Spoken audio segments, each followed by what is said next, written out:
حبايب قلبي عاملين ايه؟ يا رب تكونوا بخير. النهارده بقى عملنا بابا غنوج، طعمه تحفه.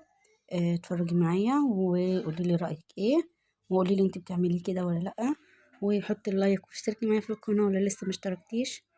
وتعالي نخش على الطريقه على طول. يعني على ما اظن يعني الكل بيحب الوصفه ديت.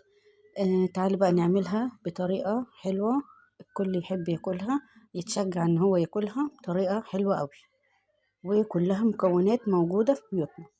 بصي بقى، انا جبت بتنجان، غسلته حطيته على النار شويته، وهو زي ما انت شايفه كده عملت 2 كبار. هعمل ايه عشان بقى اقشره بسهوله؟ هغطيه واسيبه، يا اما تجيبي علبه بلاستيك كده ليها غطا وتحطيه فيه وتقفلي عليه لمده 5 دقايق او 10 دقايق بكتير قوي. يعني هيكون خلاص القشره بتاعته هتطلع منه بسهوله جدا. وكده انا قشرت البتنجان بتاعي زي ما انت شايفه كده. انا بعمله بالشوكه، ما بحطوش في الهاند بلندر ولا بضربه ولا بعمل فيه اي حاجه، هو بالشوكه بس. دي طبعا افضل طريقه تاكلي بيها البتنجان، ما ينفعش في الكبه، بيبقى حس كده ان هو ملهوش معالم، يعني حاجه كده طعمها بابا غنوج بس هو كده مش باين الحاجه اللي انت حطوها.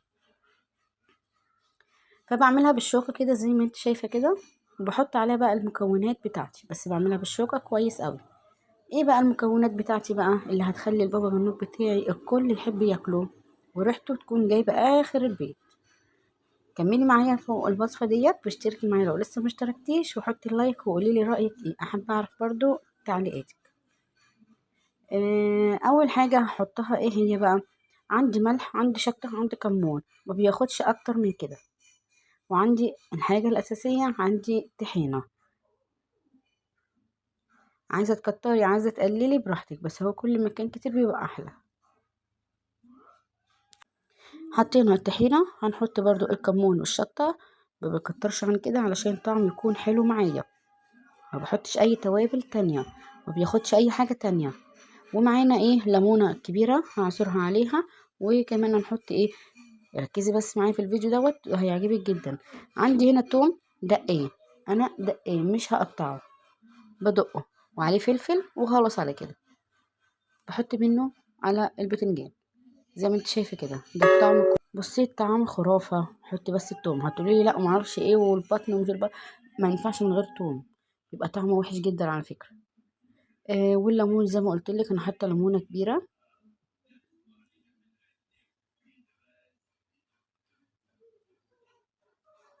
بس كده هقلب بقى الخلطه اللي انا عملتها دي كلها على البتنجان. وهحط ايه تاني؟ هقول لك هنحط ايه. ده اللفت بتاعي، حابه اوريهولك شكله بقى عامل ازاي بعد 3 ايام تاكلي منه وبالهنا والشفا. وهي الطريقه دي بجد هتتعيلي عليها.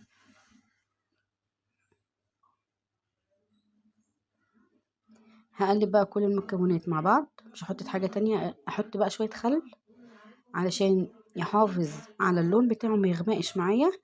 وبيديه طعم حلو قوي اكنك بتعملي بتنجان مخلل. هقلب بقى كله مع بعضه، ظبطوا ملح بقى لو هو محتاج ملح. عندي ايه بقى في العلبة الزرقاء ديت او في العلبة الحمراء؟ هقولك بقى انا معايا ايه تاني. انا معايا جزر، العلبة الزرقاء دي فيها خضرة، ومعايا في العلبة الحمراء دي جزر مبشور. انا لما بيكون معايا جزرايه كده متبقية من الكمية اللي معايا، ببشرها واحطها كده في علبة بغطا واحطها في التلاجة، بتنفعني في اي حاجة. عندي السلطة هعملها سريعة كده احط منها شوية، اي تتبيلة تانية احط منها شوية. ما عنديش جزر مثلا وعندي الحبة دول هينفعوني طبعا. فلما جيت عملت البابا غنوج فحطيت عليه طعم تحفة. فلما بيكون باقي عندي جزرة ولا حاجة عشان ما تتبلش مني اروح اعملها كده، بشراها وحطاها في علبة وحطها في التلاجة، بتنفعني جدا طبعا. انا كده خلصت الوصفة بتاعتي، هشوفها بقى محتاجة ملح ولا لأ. شفت بقى اسهل من كده مفيش. واحنا بقى عشان ايام الصيام دلوقتي خلاص بدأت، فبقينا نعمل اكلات صيامي، فهنعمل كل يوم حاجة مع بعضينا كده. ممكن تحتفظي بقى بالوصفة ديت، بالأكلة ديت يعني في التلاجة في العلبة يعني بغطا، وتحطيها وتطلعي منها بالطلب، بيبقى معاكي زي الفل. كده انا خلصت الوصفة بتاعتي، يا رب تعجبك. يلا، واحب اعرف تعليقاتك طبعا، وحط اللايك بتاعي، وما تبخليش عليا باللايك، واشتركي معايا في القناة. وده كده البابا غنوج بكل اسراره، ما فيهوش اي حاجة تانية اضافية من عندك ولا من عندي، هو كده الاصل بتاعه. ده كده الاصل بتاعه، طعمه تحفة. احب ان انت تجربه وتقولي لي رايك فيه ايه. زي ما انت شايفة كده، واسهل من كده صدقيني مفيش، واللي ما بياكلوش هياكله. بصي شكله فاتح ازاي معانا عشان الخل والليمون. يا رب الوصفة تعجبك. كملي بقى الفيديو للاخر، واشتركي معايا في القناة وحطي لايك، واشوفك ان شاء الله مع وصفة جديدة. مع السلامة.